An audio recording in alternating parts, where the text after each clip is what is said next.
While we wait for everyone to join, you guys can introduce yourselves in the chat, like leave your name, your pronouns, your school, and your grade. And we encourage you guys to have your videos on. We would love to see you guys as face-to-face as we can. So yeah. Welcome everyone. We'll get started in a few minutes. You can also put if you were at last year's conference, because we love to see people that are returning to all of our events.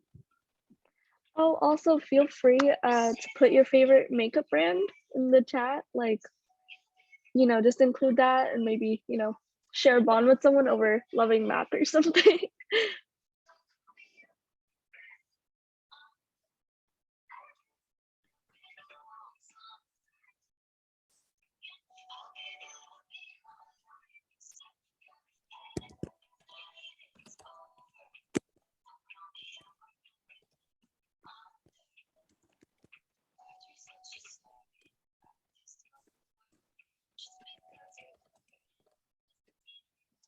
Hi to anyone else who joined. We're gonna keep waiting for some people to join. So if you guys want, just put your name, pronouns, school, and grade in the chat, and your favorite makeup brand. And feel free to keep your camera on because we love seeing your guys' faces.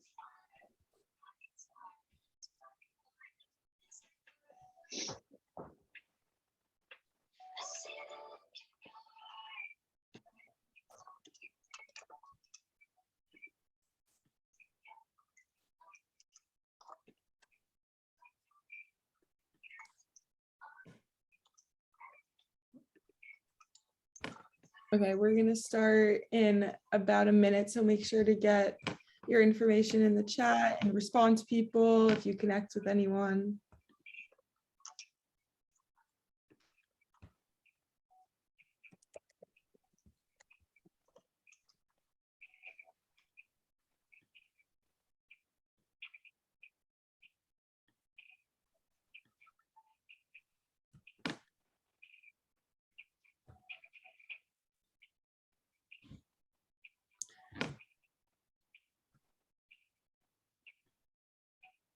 Okay, why don't we get started? Thank you all for joining us. We're so excited to have you all here and hear from our amazing guest speakers that we have lined up. I hope everyone will be able to learn something, connect with other young women and with adults in the business. So I'm very excited for you guys all to be here. Thank you.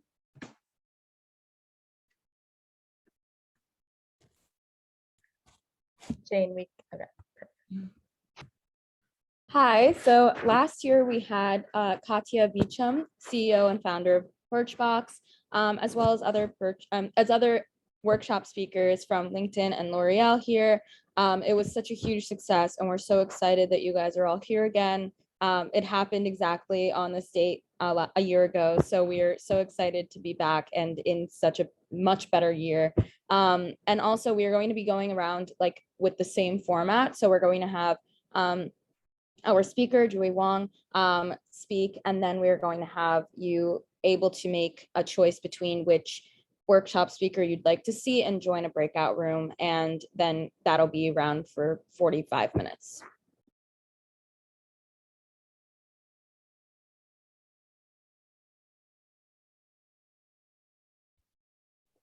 Okay, now we're all going to introduce ourselves as the leadership team, and later in the event you can hear more about the leadership team if you're interested in what it means to be a part of that. But hi everyone, I'm Sydney. I'm the co-president along with Carly. Hi, I'm Carly. As Sydney said, I'm the other co-president and I'm so excited to see you all here. Hey everyone, my name is Jacqueline. I also go by Jackie. I'm a junior at Brooklyn Tech and I serve as the vice president for Women in Business, and I'm really excited to have everyone here and have a great event. Hi everyone, I'm the community development director here at WIBC, and I'm so excited to have you all here and to get this event going.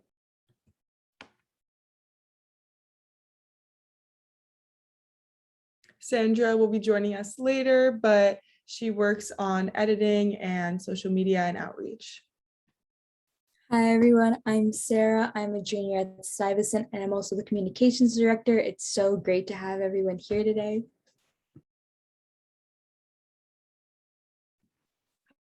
Hi everyone, I'm Maria. I'm a junior at LaGuardia High School and I'm the social media manager.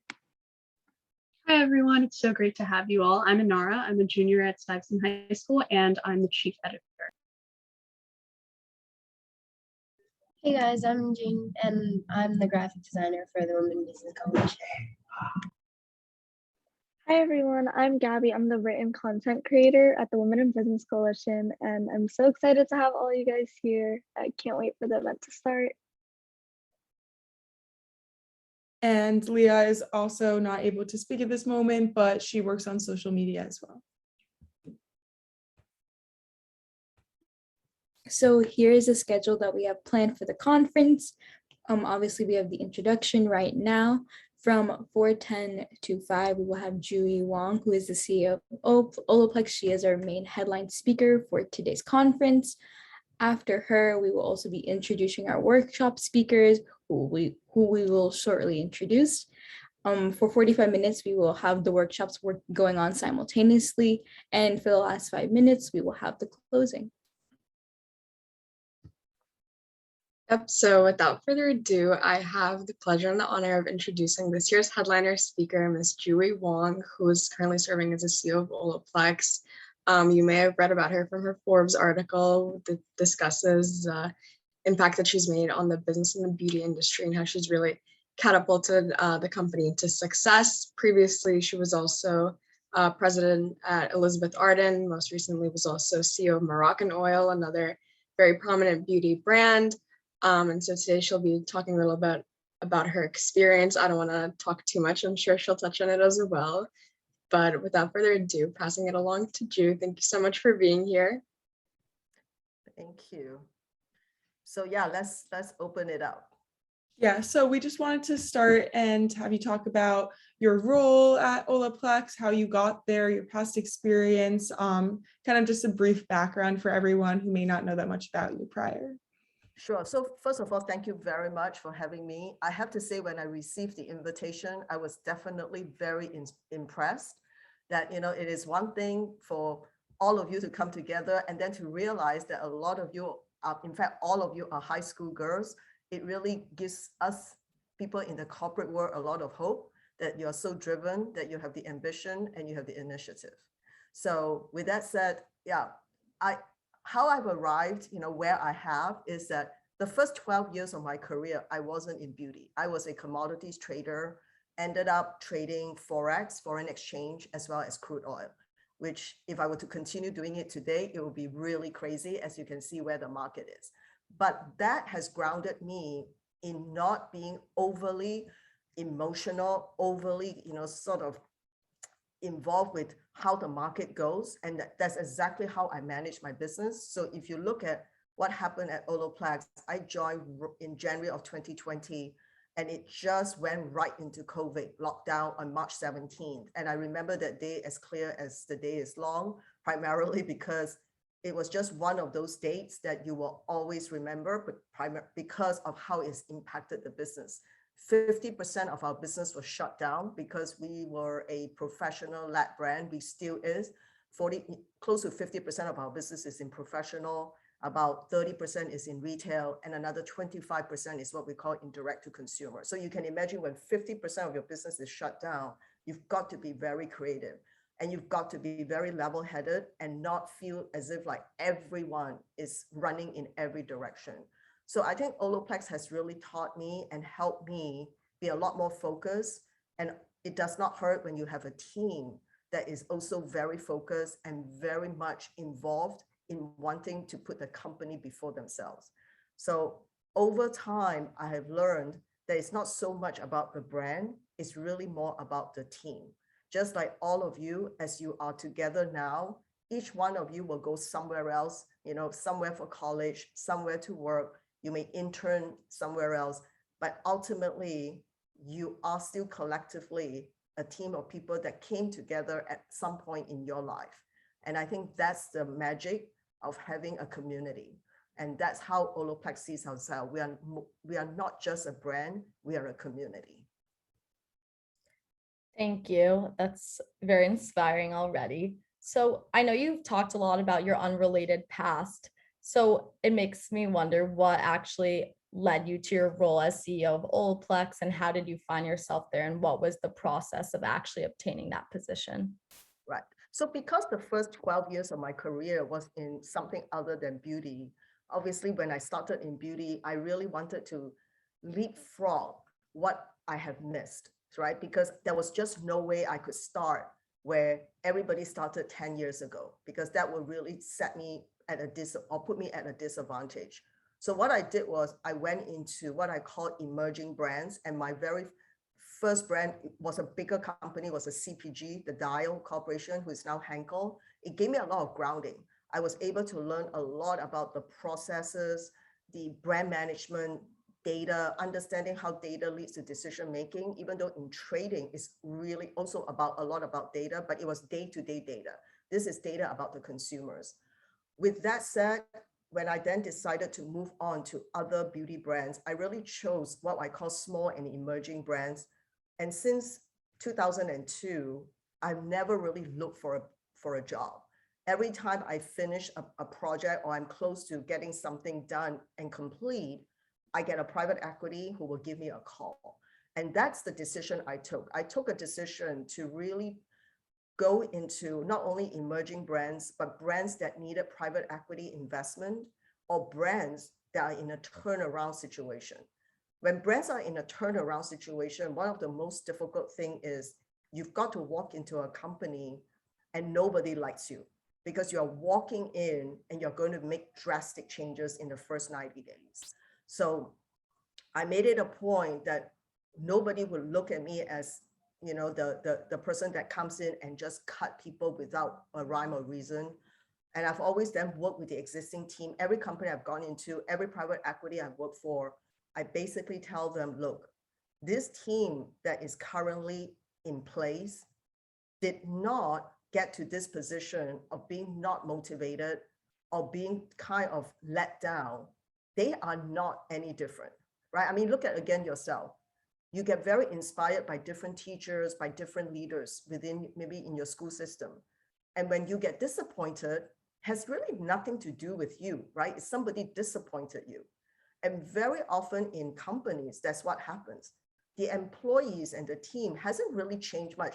Nobody joins a company and puts up their hand, or you don't start school, you know, in the first day of school and kind of say, look, I just want to be a mediocre student. And I really don't care if I get a 4.0 or I make it to college. I mean, I just want to coast.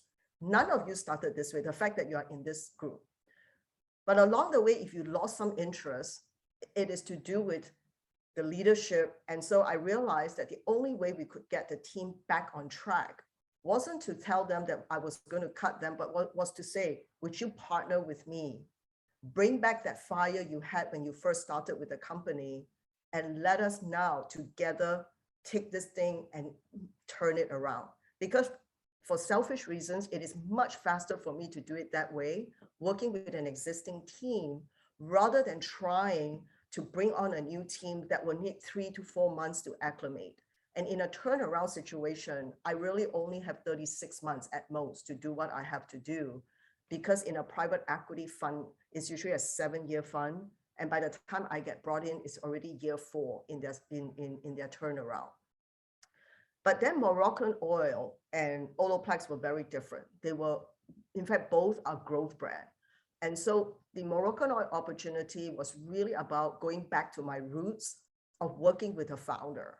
And the founder really was very, you know, was able to kind of articulate what they wanted out of the opportunity. And when I've achieved what I did for them, when OLAPLEX became available through a private equity, I felt like it was time for me to move on. And obviously hindsight is 2020. I was very fortunate to have made that decision, because in under a year that in the first year I was with the company, we made the decision to go public, and we did. And in September of 30th, 2021, a year and 9 months into my role, we took the company public. And it's not just taking it public, because a lot of people can do that. but the fact that my team and I was able to IPO the company as the largest CPG IPO in the history, in 20-year history with NASDAQ and NYSE was a big achievement for not only for myself, but really for my team. And my team was really not the kind of pedigree that you think would be. We had hardly any MBAs in my team. We have hardly any, Ivy League graduates. A lot of my team members were really hairstylists and salt of the earth. And the fact that they rose to the occasion was just tremendous, because it shows that there's not one path to success, that there are many pathways to success. And don't let anyone tell you, oh, because you don't come from the right school, then you are at a disadvantage. Sometimes play that to your strength and use that to your advantage. Because if you came from a background that is so much more challenged than somebody who is of privilege, then obviously you're more of a go-getter. You've got to work harder, jump higher, just to get to where you are. Thank you so much for sharing that sentiment. I feel like that's something that we really try to amplify as the Women in Business clubs, that there's not just one path, and we talk a lot about networking. So we're curious in how you use networking to your advantage and finding all of these roles and getting to where you are today. And do you have any tips for how to network if you don't come from the traditional path? Right. So networking is not something you wake up one morning and just say, okay, I'm just going to go to every meeting that I can lay my hands on. I'm going to join every organization that I can. It really starts with the group that you have, where you are, whether you're in school or in a company, or you're in a community, of people that you are with already in your association, the groups that you are with. But more importantly, instead of just networking with people who you think can help you, network with people who you can actually also help. Because in teaching, you learn so much more. And when you are helping someone and also teaching them, you end up being more relevant in whatever you do.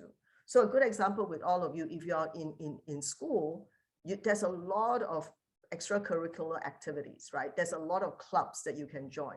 And for instance, this particular club, you're inviting speakers and people to kind of be part of the ecosystem.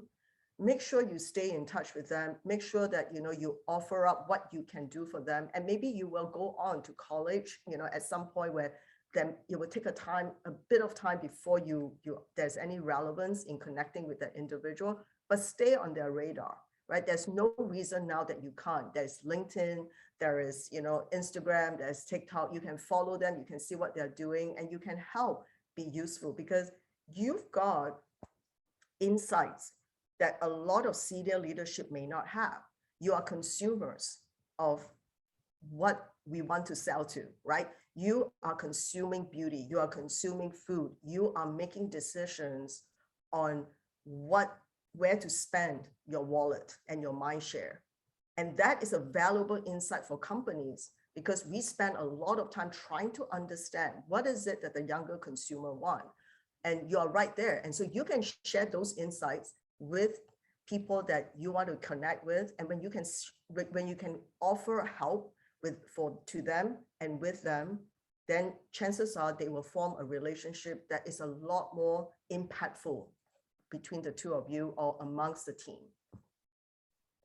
Thank you. That's great advice. Now, we've talked a little bit about how you had this article on Forbes and how you brought OLAPLEX great success in the last year and in your role. So what tactics do you use to lead your company, and how did you inspire this success within OLAPLEX?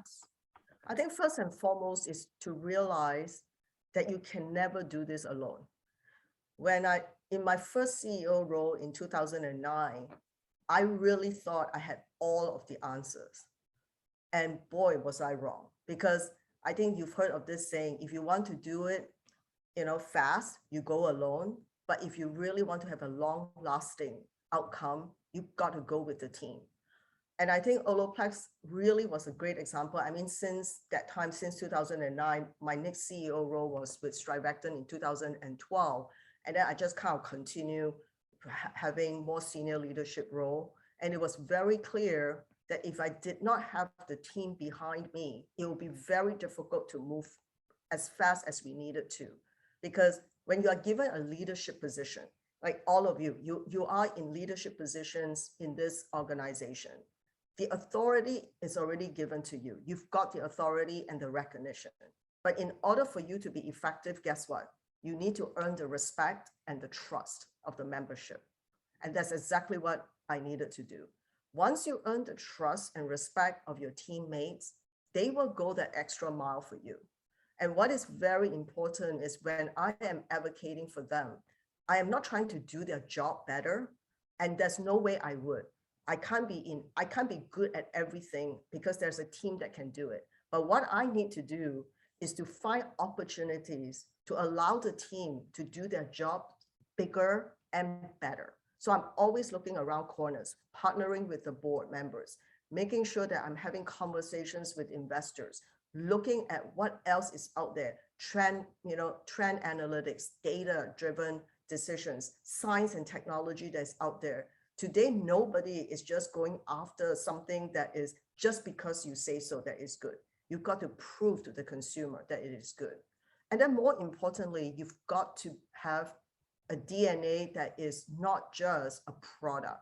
You've got to be a company that people want to be inspired by. It used to be, brands used to tell all of us what we should look like, how we should, aspire to be, what the standard of beauty and intelligence and what good looks like. Today, all of you are telling brands what good looks like, what beauty is, because the balance of power has completely shifted. We have always said consumers, are king and queen, but it's so much more truer today. And I always remember this little saying that I saw on someone's bomber jacket when I was around. And it says, the power of the people is greater than all the people in power. So never forget that you hold all of the cards. Thank you. I'm sure many of the women here, including myself, aspire to be a CEO like you one day, but what does it actually mean to be a CEO? What does your day-to-day look like? What are the jobs you're doing? If you could just walk us through that. No, it's a very good question. So if you ask me, did I ever aspire to be CEO? I would tell you very frankly, not in a way that you think. I didn't start off one morning, in school and sort of say, I want to be a CEO. But what I did know and what I do know is that everything that I do, I apply myself and did it the best that I can.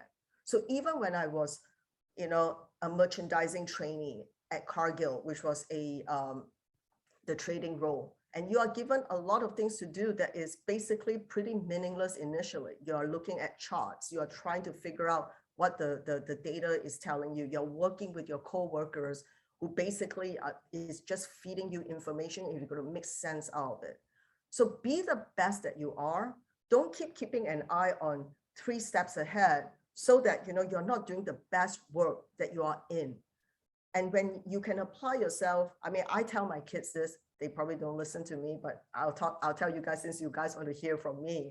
I always say, I don't care what you do, even if you're sweeping the floor, just be the best floor sweeper there is. I want to come in and see the floor so clean that we can eat out of it. So that is what is important. And another thing I always tell my team and myself and my children and anyone who wants to listen, always strive to be the best, because it is very painful to be the number 2, to come in as number 2, because essentially number 2 is actually the first loser. And I hate losing. So what you really want to do is always apply yourself and say, look, if I do come in as number 2 after doing all my best, that's fine, because you can go on up. But if you came in at number 2 because you didn't apply yourself, then it is a waste. Thank you. That was, I hope I don't come in second in life, but we'll see. I think something we want to know is, what do you think sets OLAPLEX apart from other hair care companies, and similar beauty companies in the industry. And you talked a little bit about like the brand message has to be more than one product. So what is that for you guys at OLAPLEX? So OLAPLEX started in 2014. Any company that started in 2014, most people would say it should be a digital first brand, right? It should only be online, and most people do. I mean, you have seen a lot of brands that started around this time. Everything was direct to consumer. OLAPLEX really started in a community for hairdressers. And the reason why OLAPLEX did that was the founder, in his infinite wisdom, knew that there was a huge pain point. So whatever a brand does, whatever a company does, you got to solve a problem. You cannot create a problem and just tell the consumers, you need my product. Nothing is worse in marketing where somebody asks you the question, what is this product for? And your answer is for everyone.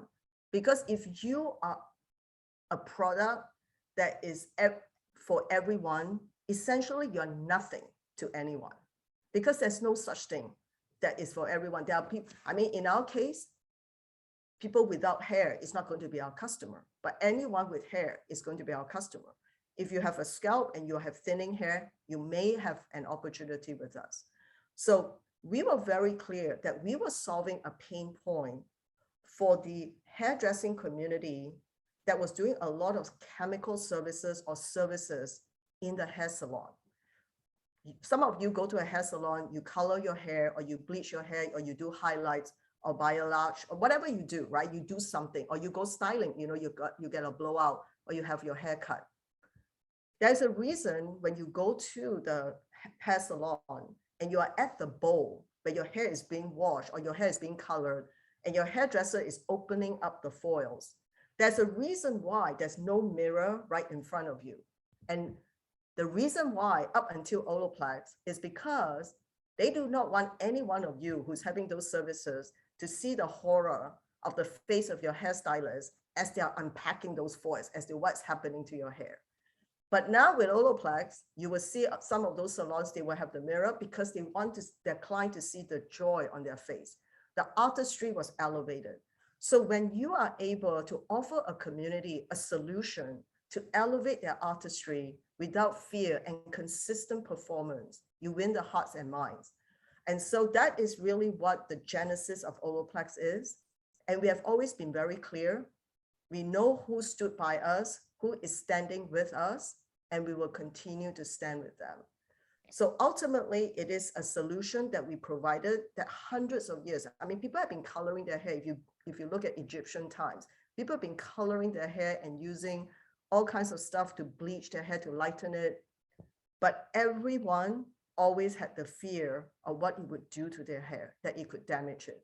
And even when you blow out your hair, you know, there are times where you see, as you're brushing your hair, you see a lot of breakage. And that's because your hair is weak. You need to strengthen it. And that was what OLAPLEX offered.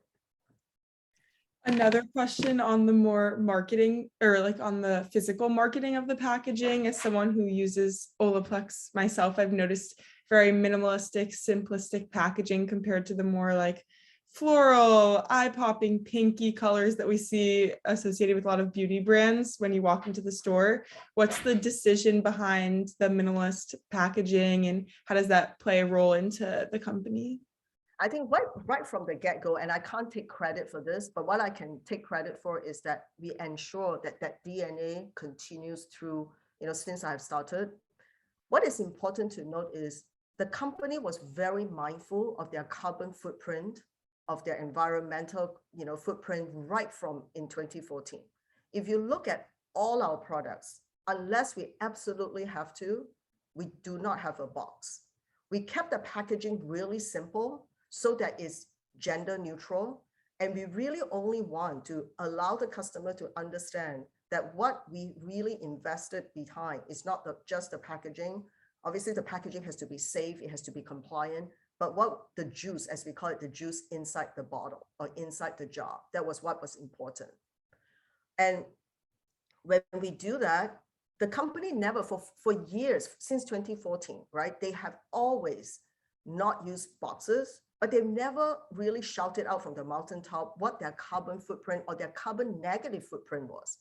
because by not having secondary boxes, because most people use the secondary boxes for marketing purposes, they want to say 1,000 things about their product so that you get enticed to buy it. We rather that you try the product, love it, and just use it. So by not having those boxes, we are a relatively small company. We achieved $600 million net shipments last year. We have given guidance that we'll get closer to 800 and the midpoint, 826 million. But we are small compared to the Lauders of the world and the L'Oreals of the world in billions. But we were able to document and continue to document. By just not using secondary boxes, we saved 57 million gallons of water from being wasted. 57 million gallons of water represents 5,000 US households' annual consumption of water. I mean, imagine if everybody did that, what it would mean. We were also able to document that 34 million tons of greenhouse gas is not being emitted to the environment as a result of not having those boxes. And what 34 million tons of greenhouse gas represent is something like 40,000 cars of carbon emissions into the environment. And then finally, we're able to document that we do not cut down 44,000 trees from being deforested. So is it better to plant a tree when you chop down a tree, or is it better never to cut down the tree? You make the decision. There's a saying that says prevention is better than cure. And to me, that is what is so important for us, that we put our money where our mouth is and we continue to push through things that are important, not only for ourselves, but also for the consumers, because all of you are concerned about that. It's no longer a nice to have. What we do as eco-responsibility is more important today than ever, because if we don't, we won't have a world where we can all enjoy the natural resources. Thank you. That's really powerful. And it's really important to see the leaders of industry caring about the environment and the future. So that's really good to hear. Now, segueing into more of a personal question, how do you personally foster a positive work and personal life balance? And where have you struggled with that at times? Yeah, I think in terms of my team, what I always tell myself, it's not what I tell them that I'm doing for them. It's what I do when they don't see me at all. Advocating for them, making sure that when leadership on the board is asking about high potential individuals, what they are doing when they have, so every year we've got a Harvard program for leadership program for middle management, and being able to cycle those people through this Harvard leadership program is very meaningful for them. And some of them don't even know that we know who they are. I mean, our company is still small. We have about 130 people, but I used to know everyone. And I was employee number 36. And today we have 130, and we probably end closer to 150, by year end. But because I do not know all of them personally, or I don't talk to them personally, I do know who they are. And I think showing that not only myself, but the leadership team advocates for them makes it very compelling for them to really put themselves out there. And fostering a culture that is not about having the right answer, but having an ability to communicate and share ideas. And I'll tell you, one of our best ideas in mitigating in terms of supply chain came out of one of our supply chain person who said, why are we not double stacking our container, the products in the container, and double stack it? When you double stack it, you can ship 2 times as many products for half the cost. That was a great idea. Nobody, if you were to sit around as a management team, none of us would have come up with that idea. But it took somebody who was an operator who could do that. And when somebody gets to that, you recognize them, you share their recommendation with the rest of the company, and you celebrate them. I think where I fail very miserably is talking about work-life balance. I think it's something you have to learn, and you really have to try very hard at a very early stage of your life, because it's a habit. Once the habit is formed, it's very difficult to break it. But I always remember what one of the newscasters said when she retired. She said, I've interviewed all of the great leaders in the world, and no one when I asked them, what do you wish you could have done more? Not one of them told her, I wish I could have spent more time at work. Everyone said, I wish I could have spent more time with my family. I wish I was there more for my children. So always remember, you work to live, you don't live to work. Career is great, but it should not be the only thing that you have meaning for. Because if you only have one siloed interest, it actually makes you a very bad leader because you have no empathy.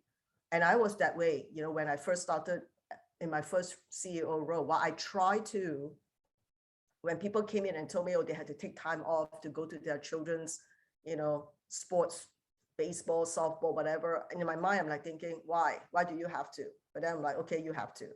But now I realize that it's so important that they have a balance in their life. And maybe I can't practice it. I don't know how to do it as effectively, but I appreciate how important it is to them. And the only way you can make sure that this happens is it is part of our performance review. We work with HR to make sure that taking PTO is one checklist to ensure that they meet their performance goals. And if they don't, they actually will not get their full bonus. So.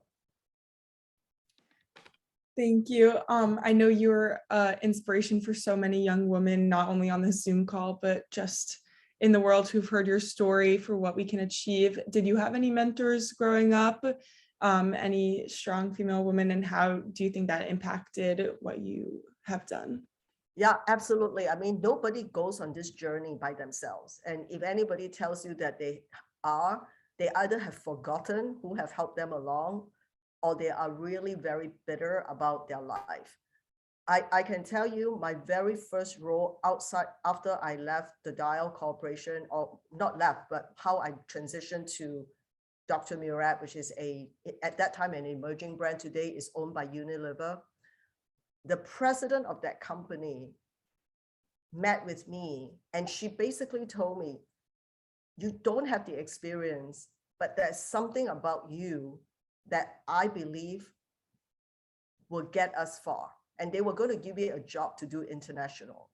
I did some international at the Dow Corporation, but I had like a huge organization behind me. I did not have to do it on my own. She trusted me. And because she trusted me and gave me a chance, I really felt obligated and really wanted to really perform so that I don't disappoint her. And the rest is history. Today, I still keep in touch with her. I let her know that if she didn't believe in me and gave me that start, I don't know what I would have done. Maybe I would have done something different, but you always need someone to believe in you.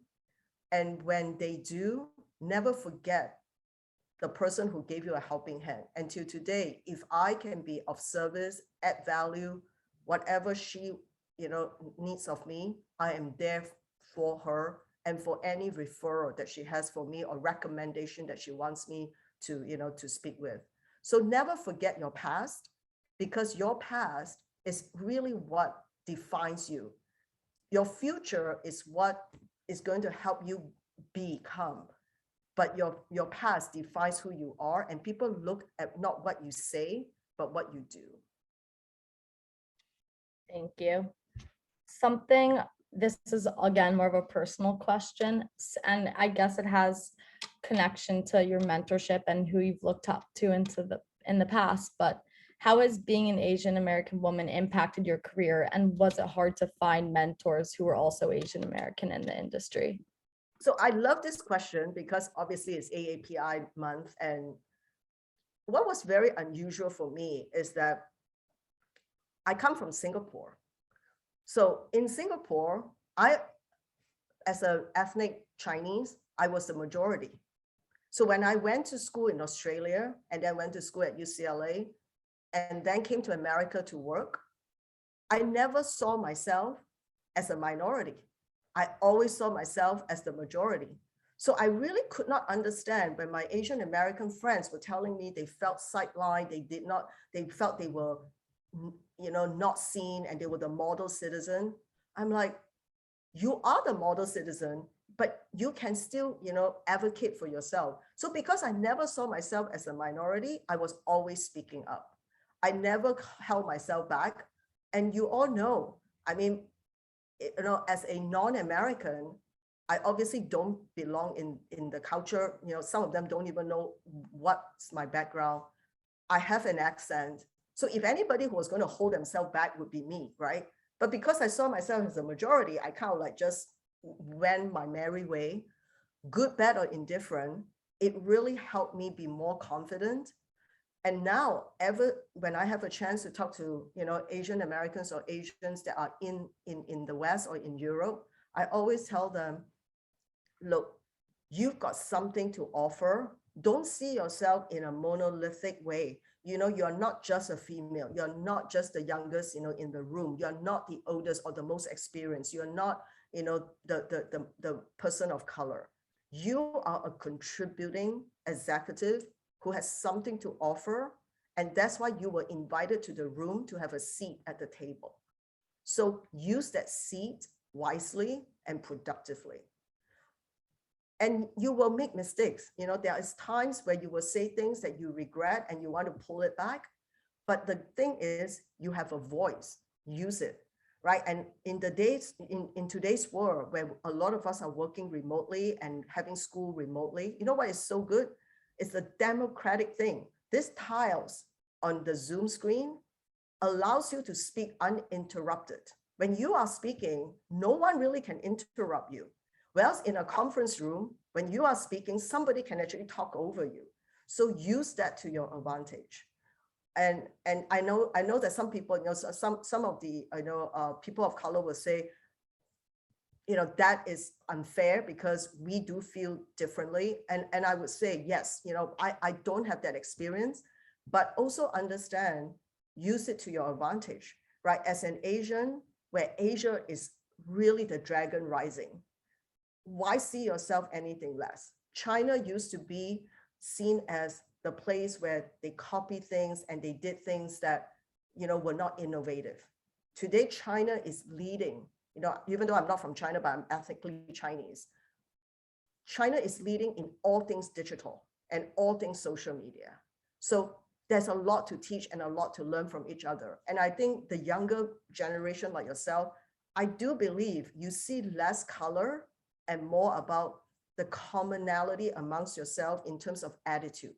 Because you could be 18 years old, 16 years old, but you could have the same attitude as somebody who's 30 or 40. So what keeps you together is not your age or your demographic. It is really your attitude to something. And that, I think, is a good wake-up call for all of us, because if we always see ourselves in a siloed way, then if we see ourselves that way, then everyone else will see us that way. So don't let somebody pigeonhole you. Don't let somebody say, oh, you're a person of color or you're a woman, and so you've got to do it differently. You don't have to do it differently. In fact, today, having empathetic leadership is so much more relevant than, let's say, even before COVID. The number of male executives who are going to coaches and asking to be taught how to be empathetic, which is second nature to women. We have empathy galore. Sometimes we got to dial it back. So. Thank you so much. That is so important. We're going to open up the questions to everyone if you guys want to start putting those in a few minutes, but I do have one more question, and I want to give everyone time to start thinking beforehand. If you could tell your younger self or any woman joining in today or listening in one thing to get through the hard times or any challenges, what would that be, and how have you used that yourself? I would say, look at everything you do not as a balance sheet of success or failure. Do everything that is given, that comes your way, and know that even if you fail, it's fine, because regrets are never about failures. Regrets are always going to be about something you wanted to do and just never did, because the time has passed you. So never live a life of regret that I wish I could have done that. Do it. And then, and if you don't make it, it's fine. I mean, like, I thought I was going to run college track it didn't happen for me. I ended up, going to Australia for school.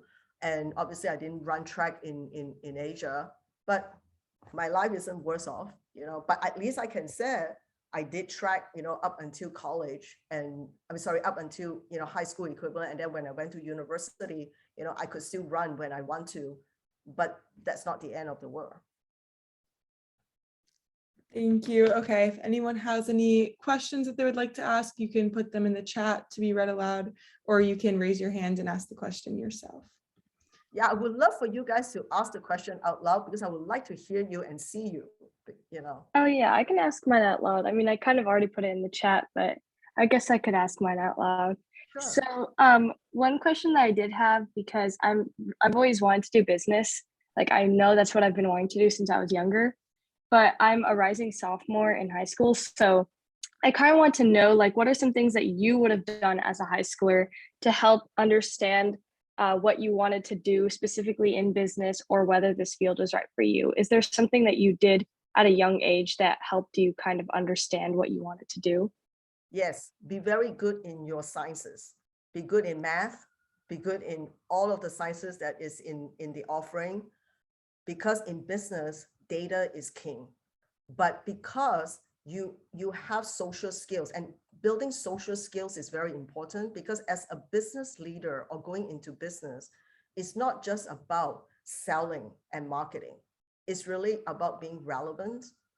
And I've seen so many founders who would say, look, I'm not very good with math. I'm not very good with finance. So I have this other person running my finance for me, and I'm the visionary. And how many of those brands sometimes end up letting that finance person run their business to the ground? I won't mention the name, but there is a brand, it's a color brand, very successful. And she let her husband run the financials. And then what happened was, when it was time to sell the company, she realizes the company was worth nothing because it was so leveraged. You never want to get yourself caught in that situation. Understand the financial component. And even if you don't like numbers very much, understand enough. I mean, you all know, right? Cost of goods, what's, how much you sell, what is your cost of goods? It drills down to your operating profit. From your operating profit, you have all kinds of expenses that you need to run. It's like running your own, bank account. And then all those expenses, and then what is finally left is what's, is the net profits. And if your business keeps running without any profitability, that's the problem. So you need to make decisions on how to balance it off. And obviously when you're in school, you may not have a business class or economics class, but talk to people, or even use yourself. You get investment. I'm not sure today what it's like, but I know that when my kids were growing up, we gave them a bank account. We gave them their weekly allowance, and they have chores, and they make, certain what you call income from it, from us or from the neighborhood. And we tell them everything that you want that is not a necessity, you've got to pay for yourself. But all the necessity, we will pay for it. So then you've got to make choices, right? Because you can't buy everything you want. You can't have everything you want. So you got to make decisions. And when you can make decisions in your own world, then when you become a business leader or a junior manager, you're going to apply that same learning that you have just learned to manage your own finances to do just as well. And so you will hear sometimes companies will say, this quarter, we are not doing very well. We need to cut expenses. And most people will throw their hands up and say, no, you can't cut mine because I need this. But everyone needs to look at it and say, if you were to cut back, where would it be? And that training from young could be very impactful. Thank you. We would love to get one or two more questions from you guys. Okay, I see some hands. Sandra, do you want to ask your question? Yeah, so first off, thank you so much for speaking. I came in late, but I really wish, and I'm glad the session is being recorded because I'll definitely go back to watch it. But being, a Southeast Asian myself and coming from a family who has a lot of connections to Singapore, it's so inspiring. And so I'm so grateful to be able to speak to you. Yeah, so my question is, I'm interested in business and possibly want to work internationally. I wanted to know like more about your degree coming from an Australian university, and sort of how you apply these like business values you learned like growing up in Singapore and attending university in Australia into sort of an American business and having to sort of assimilate to American business values and sort of the process behind that. Yeah, I mean, it is a very good question. You know, a lot of, given that where I come from, right? I come from Singapore. If you look at the world map, Singapore is but a punctuation on the world map. It's a full stop. And when it's a punctuation, you know for a fact, I'm not going to be there forever. I mean, I told my mother, I cannot live in a punctuation. I need to, you know, get out of this. And so going to Australia was an option only because Australia started their school year in March and the US started their school year in September. I wasn't going to waste, you know, 9 months waiting for the American school year to start. So I think what is important is wherever you are, if you want to work in international and you want to understand the culture, also, you know, learn the culture, learn the language. I worked in multiple countries. I've been obviously in Singapore, Hong Kong, London, Geneva, Thailand. The only country that I don't speak the language as well, I speak enough conversationally, is Thai, but I speak enough of all the other languages that I work in those countries, and doors get open to you. People become more friendly with you if you are able to understand them a little bit more. And if you really have ambition to work international, you want to join companies. And that's why I joined Cargill when I was starting out as a trader, because Cargill was the world's largest private company based out of Minneapolis, but had offices around the globe. And I knew that if I did well, and if I apply myself, there would be a chance for me to be posted outside of, you know, where I started was Singapore. And they posted me to Hong Kong, to London, and to Geneva. So that was a great opportunity for me to really get to not only grow on my job, but also know the culture and know the country well. Until today, I'm able to apply all of those learnings and be part of that group that understands it. And I know everybody thinks international is fun. Just also remember what I said earlier. You want to balance your family, you know, your family choices with your career. If all you do is just get posted from one country to the next, you will have to make compromises in terms of your family life. And in my case, I was very fortunate because I had somebody, you know, a significant other that was very willing to, you know, to kind of partner up with me. When I got posted to Hong Kong, he was still in Singapore, and he then got something in Hong Kong. And then, you know, when I was in when I was in Geneva, he was in London. We found some way to get together, you know, to make sure that we were in the same city. We had kids really young.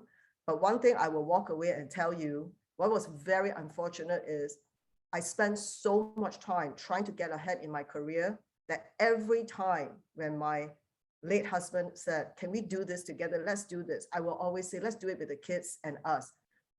In the 20 years of marriage that we had, I've never done a holiday with him and just him and myself. It was always with the kids. That's the regret I have.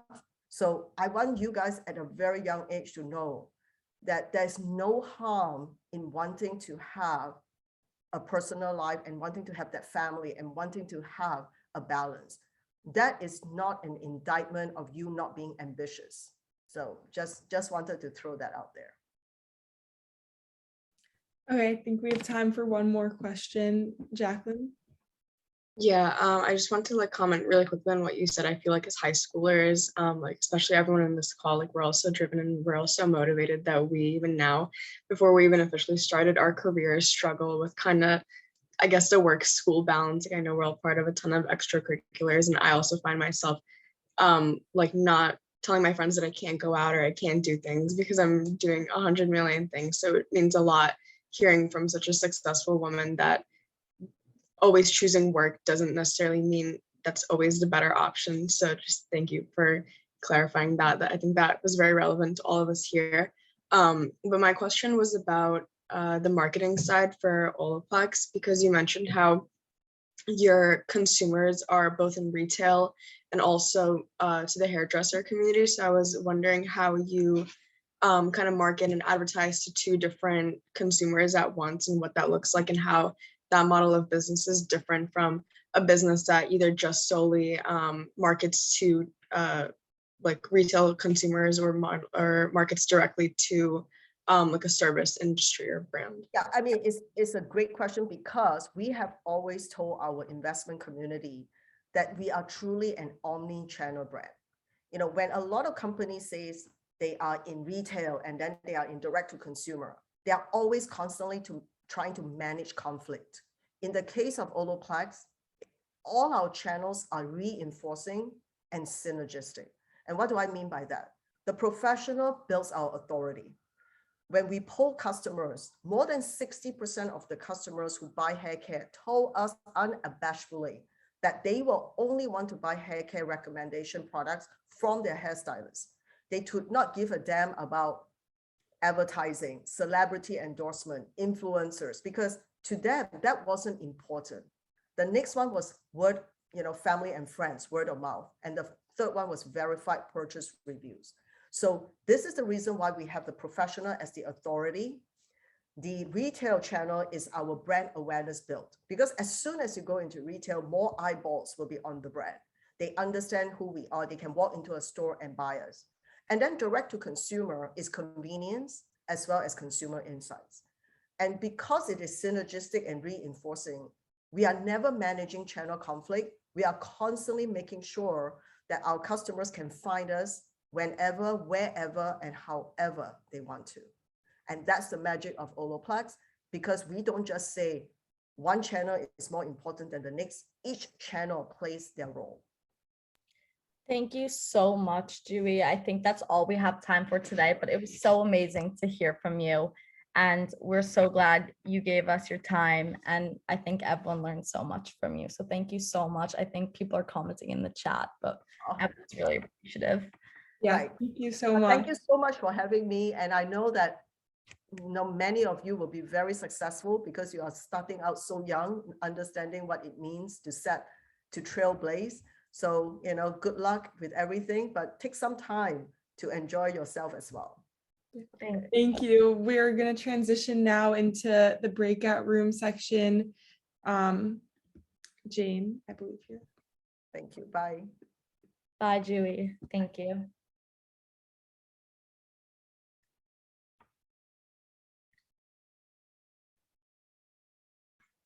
Sorry. So our workshop speakers are going to be coming on now. We're going to have two breakout rooms. The first one will be with Ms. Bernstein, starting and growing your business. And the second one will be with Ms. Sullivan about what she looks for as a corporate recruiter.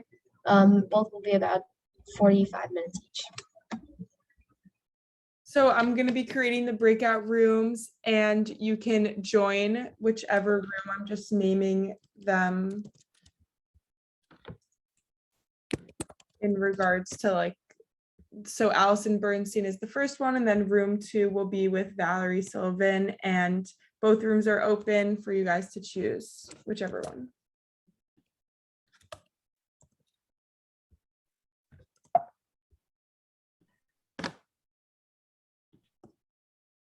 Did it pop up?